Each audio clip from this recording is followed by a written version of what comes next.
My ex-wife had me jailed for child support until a DNA test proved I wasn't the father. Now I've decided to get even with everyone involved. I'm 34 years old, a former serviceman. I spent 8 years in the U.S. Navy, including 3 overseas deployments. After leaving the service, I became a private security contractor. The money was better, and I wanted to provide stability for my family. I've always been a provider, ever since I was 17. I hit the gym 5 days a week, drive sensible cars, and prefer to invest my money rather than splurge on designer labels. I met Sarah when I was 25, during my transition out of the military. She worked as a receptionist in a medical office, seemed sweet and down to earth. She came from a middle-class family, had some student loan debt which I helped pay off, and appeared to have reasonable life goals. How wrong I was. I remember that Thursday perfectly. One of those days that felt like it would never end. I'd pulled a 14-hour executive protection shift for a paranoid tech CEO, wearing 25 pounds of tactical gear in 90-degree heat. My shoulders ached, and all I wanted was a hot shower and, hopefully, an hour with my 4-year-old daughter Emma before her bedtime. I even stopped by that expensive sushi place Sarah loved, dropping $80 on her favorite dragon rolls with extra eel sauce. Those little details are etched in my memory. She had been distant for months, barely speaking to me, always glued to her phone, yet I kept trying to fix what I thought was fixable. Military discipline taught me not to give up easily. I arrived home at 8:45 p.m. to find Sarah sprawled on our $3,000 leather couch, the one I paid for with my military savings. Engrossed in Instagram, she didn't even look up when I placed the sushi on the table. In a firm voice I said, "I want a divorce." Those 3 words hung in the air, met with nothing but her continued scrolling. After 7 years together, 5 of them married, with a daughter we both adored, or so I thought, I was devastated. As she seemingly shattered our family, she couldn't even offer me eye contact. I stood there in my tactical pants and company polo, watching the sushi get cold. Then she started listing her demands, like she was ordering at Starbucks. The house I bought with my military savings, the Lexus I paid for outright, primary custody of Emma, and $3,200 a month in child support. For context, I was already paying a $2,800 mortgage, $80 for the Lexus payment, $320 for my Toyota, $1,400 a month for Emma's private preschool, $200 for her dance classes, plus all the utilities, groceries, her gym membership, and $50 a month for some exclusive women's club. And then there were her seemingly endless personal care expenses, weekly massages and hair appointments that cost more than my car payment. Trying to remain calm, drawing on 8 years of military discipline, I attempted to reason with her. She just shrugged, briefly putting down her phone to continue her list. "That's right," she said. "It's what my lawyer says I can get. Oh, and I want to modify the custody arrangement so you have Emma every other weekend. That should be sufficient." That's when I lost some composure, not in a violent way, that's not me, but I couldn't hold back.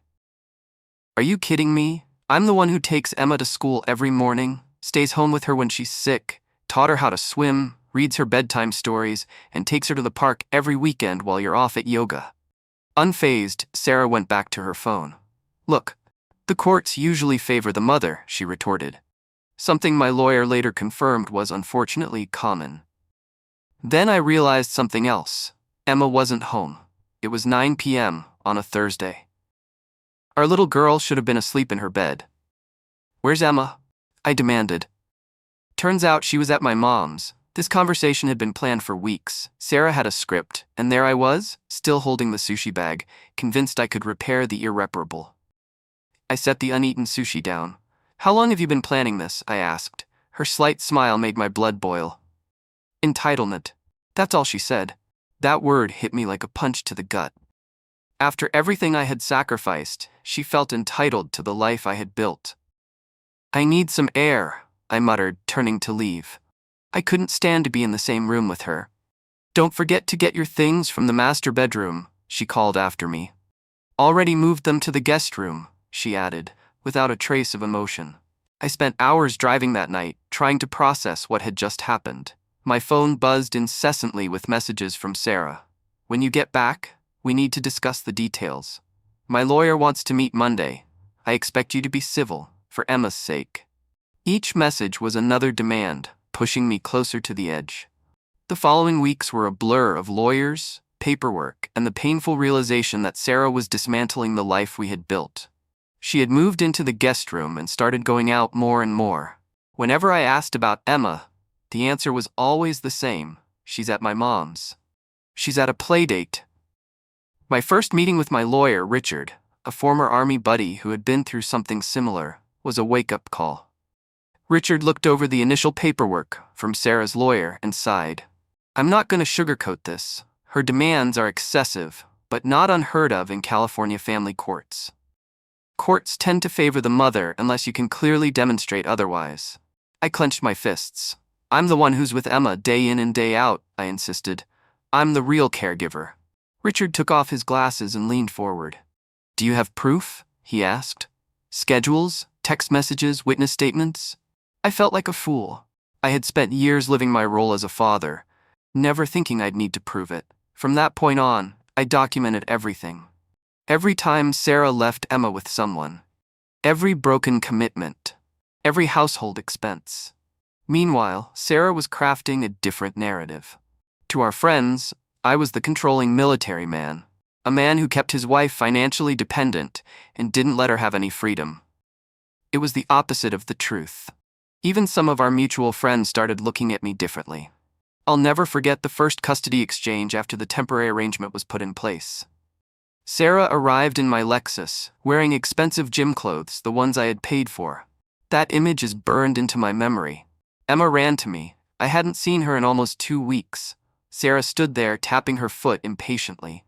Here, she said curtly, practically throwing Emma's bag at me. I packed her allergy medicine. Don't forget to give it to her. And her dance stretches. I stared at her in disbelief. I had been managing Emma's medication for 2 years because Sarah couldn't be bothered to remember. I had figured out her allergy triggers. I had found the right doctor. I had organized her entire routine. Remember? I asked, my voice tight. Sarah barely acknowledged me. Instead, she waved a dismissive hand. Just make sure she's ready for my yoga appointment Sunday at 6 p.m., she said, already turning away. My time with Emma? Apparently, just an inconvenience to her schedule. Heaven and hell, that's what it felt like. Having Emma with me was wonderful, but every moment felt both precious and terrifying. My depressing, overpriced one-bedroom apartment, chosen solely to keep her in her school district, felt like a cage. But inside, we built pillow forts, baked cookies, watched Disney movies, and spent hours at the park, trying to cram a week's worth of love into 48 hours. Emma told me about her friends at school, showed me new dance moves, but there was a quietness about her. A clinginess. She'd wake up in the middle of the night, her little voice trembling. Daddy, why don't I see you every day anymore? The question broke me. What do you tell a 4-year-old when the other parent has become a stranger? You know I love you more than anything, right? I whispered. She nodded, hugging the stuffed elephant I gave her when she was born. I love you too, Daddy. Will you read me another story? I read her 3 more that night. I would have read 100. But the drop-offs? They were hell. Emma clung to me, crying, begging to stay longer, while Sarah checked her watch, unbothered. You're making this worse by dragging it out, she'd say, rolling her eyes. Then I started noticing things. Emma would return from Sarah's house with expensive new toys, but still wearing the same stained, dirty clothes I had sent her in, her hair tangled, her eyes tired, her body sluggish, exhausted, cranky, sleep deprivation. When I raised these concerns in court, Sarah's lawyer countered smoothly, almost rehearsed. Your Honor, Mr. Lastname is attempting to weaponize normal childhood behavior. Children get dirty, they play, they get tired. He, on the other hand, is offering exceptional care while struggling to rebuild his life after years of financial control. The judge nodded sympathetically. And then, like clockwork, Sarah produced tears. On cue. That's when I learned the truth about family court. Perception is everything. And Sarah? She was a master manipulator. With every court appearance, I felt my rights slipping away. What started as a temporary custody arrangement was turning into something permanent. The temporary arrangement slowly became permanent. And with it, the child support payments increased. Sarah's demands grew more outrageous. More money for Emma's activities, that I was never informed of, more money for school supplies that I never saw, more money for medical expenses, despite Emma being on my insurance. Through it all, I kept showing up, kept fighting, kept trying to be the father Emma deserved, even as the system seemed determined to reduce me to a paycheck. At the same time, I fought to maintain my career in executive protection, a job where you can't afford to be distracted. One mistake and someone could get hurt, or worse. I worked 60 to 70 hours a week, saving every extra dollar, knowing that Sarah's demands would eventually drain me dry. My daily routine became relentless. 5 a.m., wake up, gym. 7 a.m. to 9 p.m., work. Protecting other people while my own world fell apart. 9:30 p.m., try for a video call with Emma, if Sarah allowed it. 10 p.m., meal prep. Then try to sleep. I was running on fumes. The lack of sleep caught up to me. I started missing details in client briefings, things I never missed before. The divorce was consuming me, undermining me. Then one day it happened. I nearly dozed off during a client meeting. Mike, my boss, my former military buddy, the guy who had given me my break in the private sector, pulled me aside. "What's going on with you, brother?" His voice was firm, but there was concern in his eyes. He told me that clients were starting to notice, that I wasn't myself. I took a deep breath and told him everything. Mike listened patiently. When I finished, he let out a long breath. "I support you," he said. "But in this job, we can't afford distractions. These clients trust us with their lives." Then, he did something unexpected. He offered me 2 weeks of paid leave, a rare benefit in our industry. I took the time to regroup, met with Richard, sorted out my finances, started building a case for more custody of Emma. I thought I had things under control. Then, 3 weeks later, I returned to work. My first assignment? A high-profile client, a tech billionaire receiving death threats. It should have been routine. We were at a restaurant following protocol, client seated with his back to the wall, me scanning the room on high alert. Then, my phone buzzed, a message from Sarah, a photo of Emma, in the hospital. No context, no explanation, just my little girl, scared, hooked up to monitors. I felt the floor drop beneath me. I immediately texted back. "What happened? Which hospital?" No response. I called, straight to voicemail. I forced myself to stay professional, to focus. But inside, I was falling apart. That's when I saw him. A man approaching our table, fast, hand tucked inside his jacket. Normally, my training would have kicked in. Normally, I would have reacted instantly. But I hesitated, for a split second. And in our line of work, that's all it takes. Turned out he was just a fan, pulling out a notepad for an autograph instead of a weapon. Crisis averted. But my client noticed.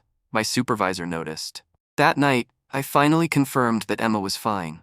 Just a routine checkup. Another way for Sarah to mess with me. Then, Mike called. His voice was firm. "This isn't working. This isn't working, man." 2 months later, I was called into the office. 2 clients had complained about my lack of focus. 15 years of exemplary service, 8 in the Navy, 7 in the private sector. My perfect record? Shattered. I got a decent severance package, but with Sarah's endless demands, mounting legal fees, it wouldn't last long. "Isn't there anything I can do?" I asked Mike, desperation creeping into my voice. He sighed. "Not right now. Get your personal life sorted out. Then we'll talk." But in this business, word travels fast. I packed up my things. My former colleagues avoided eye contact. 15 years, multiple commendations, a spotless record, all gone, because Sarah couldn't even be bothered to send a follow-up text about our daughter. When I confronted her, she just shrugged. "I figured I'd mention it," she said. "She was already at the doctor's. Not my fault you overreacted." I stared at her, disbelief turning to rage. "I lost my job because of your stunt." Her lips curled into a smirk. "Well, that'll make the conversation in court interesting." I scoffed. "Oh, it will. Explaining why you can't afford child support anymore will definitely be complicated." That's when it hit me. She wanted this. She wanted me to fail, so she could paint me as the deadbeat dad. It was all part of her plan. I started reaching out, but the job market for specialized security? You're either in or you're out. News spreads quickly.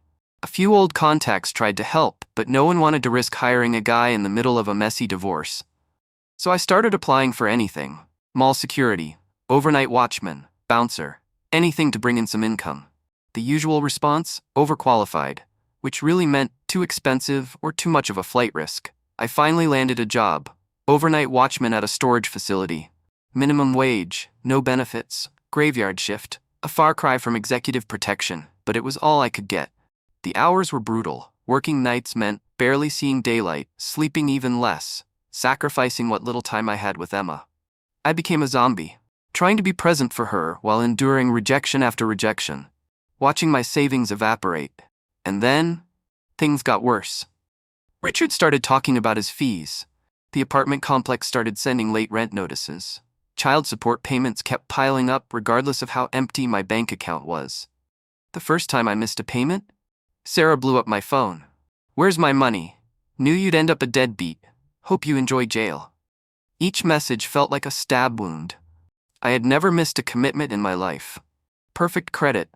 Bills always paid early. Now, I was the guy who couldn't support his daughter, so I went to court. I explained my situation, requested a temporary reduction in payments until I could get back on my feet. I brought job applications, rejection letters, bank statements showing how broke I was. Sarah showed up in another designer outfit, her lawyer radiating smugness. "Your Honor," he began. "What we have here is a classic case of voluntary unemployment. Mr. Last Name has taken a lower-paying job to avoid his obligations to his child. He's underemployed by choice." The judge looked at me, skeptical. "Is that true, Mr. Last Name?" I tried to explain. Losing my job, being blacklisted, applying for anything I could find. But even to my own ears, my explanation sounded like excuses. The judge upheld the support order. "Fail to comply," the judge warned, "and there will be consequences." I had no choice. I took a second job, stocking shelves at a grocery store during the day, security shift at the storage facility at night, 4 hours of sleep. My body began to break down. Weight dropped, dark circles deepened, fatigue became constant. One weekend, Emma noticed. "Daddy, are you sick?" she asked, her tiny hand on my face. I forced a smile. "Just a little tired, sweetheart. Daddy's working a lot right now." "Is it because of the money?" she asked. "Mommy says you owe her money." Then she added, "Mommy told Grandma I couldn't do dance classes anymore." That hurt more than anything. Sarah was using Emma as a pawn. I never badmouthed Sarah in front of Emma, but she had no problem turning our daughter against me. With 2 missed payments and the court breathing down my neck, I was forced to sell my car, my watch, anything of value. I was living on ramen and peanut butter sandwiches. On my days off, if you could call them that, I took odd jobs just to survive, mowing lawns, painting houses, anything that paid cash. Then came the knock at my door. Mowing lawns, painting houses, anything that paid cash. Then came the knock at my door. 8 a.m. I was already awake, dragging myself through the morning, running on military autopilot. I opened the door. 2 cops stood there. "Sir, we have a warrant for your arrest for failure to pay child support." The younger cop looked hesitant, maybe recognizing my military past. The older one, weary-eyed, numb, had clearly done this 100 times before. They let me get dressed without a fuss, but nothing could prepare me for the walk of shame, being led out of my building in handcuffs, cold, smelly, depressing. But the worst part? The time. Time to think about Emma. Time to wonder what Sarah was telling her. Would she tell Emma that her daddy was a criminal? That I didn't love her enough to pay? I tried to call Richard. His secretary's voice was flat, emotionless. "He can no longer represent you due to outstanding legal bills." Great. Instead, I got a public defender who looked about 12 years old and had a caseload that could break a seasoned attorney. He barely glanced at my file before our brief consultation. "Just tell the judge you'll pay." "With what?" I asked. "I'm working 2 jobs. I've sold everything I own." He shrugged, already looking at his next case. "Figure it out, or you'll be back here in a month." In court, the judge barely looked at me. "Mr. Last Name, this court doesn't care how you meet your obligations, only that you do. Your daughter deserves support." I wanted to scream. I wanted to tell him about bedtime stories, swimming lessons, doctor's visits. I wanted to explain how Sarah was using the system to bury me, disguising her vengeance as concern for our daughter's well-being. But none of that would matter. I swallowed my anger, nodded, promised to pay. 3 days in jail, 3 days of lost work, 3 missed weekends with Emma, 3 days deeper into the hole. County jail, with all its isolation, gave me too much time to think. To distract myself, I did push-ups in my cell, kept my mind occupied, kept my body moving. The other inmates mostly left me alone. Maybe they could tell I wasn't the usual type. When I got out, a stack of mail waited for me. Bills. More bills. One thick envelope, no return address. Inside was a letter from Jake, a former colleague, one of the few men I trusted. The first line sent a chill down my spine. "Brother, I've been carrying this secret for too long. You deserve to know the truth." Jake had seen them together. At first, he thought he was mistaken. But then, different hotels, different events, always too close for comfort. So he started taking pictures, meticulously noting dates, times, locations. Then came the part that stole my breath. The timeline didn't add up. According to Jake's records, Sarah was already seeing Brad long before Emma was born. Much earlier than I ever suspected. Time-stamped security footage, proof. Jake's letter continued. "I kept this to myself for years. When you guys seemed happy, I couldn't bring myself to destroy what looked like a family. But now, seeing what she's putting you through, you deserve to know." I dumped the envelope onto my table. Dozens of photos. Sarah and Brad, at hotels, at restaurants, shopping. Some taken before my wedding, some during her pregnancy, some just weeks old. Sitting alone in my tiny apartment, going through those pictures, everything clicked. The late-night yoga classes, Brad's odd work schedule, Sarah's defensiveness whenever I suggested joining her. And then, Emma. I looked at the photo on my nightstand, saw her with new eyes, her blue eyes. Mine are brown, her lighter hair. Both mine and Sarah's are dark. My hands shook so badly, I could barely dial Jake's number. "Why now?" I asked. "Why not when it could have saved me so much?" Jake hesitated. Then, with a voice thick with regret, he said, "You loved that little girl like crazy. I didn't want to be the one to break that up. Then, when the divorce happened, I figured there was no turning back." A pause. Then his voice hardened. "But last week, I saw them again, Sarah and Brad, and I overheard them laughing. About you. About how easy it was to manipulate you. That's when I knew I couldn't keep quiet anymore." I spent a day trying to process the magnitude of it all. Part of me wanted to confront Sarah immediately, to scream at her for the lies, for the betrayal. But the Marine in me, the strategist, knew better. This wasn't just a discovery, this was leverage. That night, I didn't go home. After my shift at the security center, I went straight to a lawyer. Someone Jake recommended, a specialist in paternity fraud. He listened, looked at the evidence, then leaned forward and said, "This is going to get ugly. If what your friend has documented is true, we can overturn all those child support orders." That's what my lawyer said. But getting the court to authorize a DNA test wasn't easy. Sarah fought it tooth and nail. She cried in court, called me vindictive, claimed I was just trying to abandon my responsibilities. But the judge, after reviewing Jake's evidence, granted the request. The 2-week wait for the results was the longest of my life. I spent hours staring at pictures of Emma, looking for clues, signs I should have noticed. Sleep? That was a luxury I couldn't afford. Then the results arrived. A plain white envelope, full of medical jargon and numbers. But only one number mattered. 0% probability of paternity. I didn't cry. I didn't yell. I just sat there, holding that damn paper, feeling like someone had ripped my heart out. When I could finally move, I called my lawyer. His tone shifted immediately. "This changes everything," he said. "We're going to file to have all child support orders vacated. And if she's been receiving payments from the real father as well, she could be facing fraud charges." That same day, we uncovered something even worse. Sarah had been receiving child support payments from Brad too. Double dipping. Fraud, plain and simple. The next few weeks were a whirlwind. Legal filings, subpoenas, bank records, hotel receipts, security footage, text messages between Sarah and Brad, discussing their scheme, medical records, proving she knew all along. In court, the judge's face grew darker with each new piece of evidence. When the final document was placed in front of him, he looked directly at Sarah. "Ma'am," he said, voice dripping with disgust. "What you have done goes beyond simple fraud. You have deceived 2 men, manipulated the judicial system, and worst of all, you have used an innocent child as a pawn in your scheme." Then came the most satisfying moment of all. The judge turned to me and said, "There is sufficient evidence of fraud. All child support orders are vacated. Mr. Last Name will be entitled to full restitution, plus interest." And then his final blow. Furthermore, I am referring this case to the district attorney for criminal prosecution. The color drained from Sarah's face. This wasn't how she planned it. She had been so sure of her victory. She never prepared for this. Her lawyer tried to stammer something about Sarah being the primary caregiver, but the judge cut him off. Your client has committed fraud against this court and against 2 individuals. Having a child does not give her a free pass.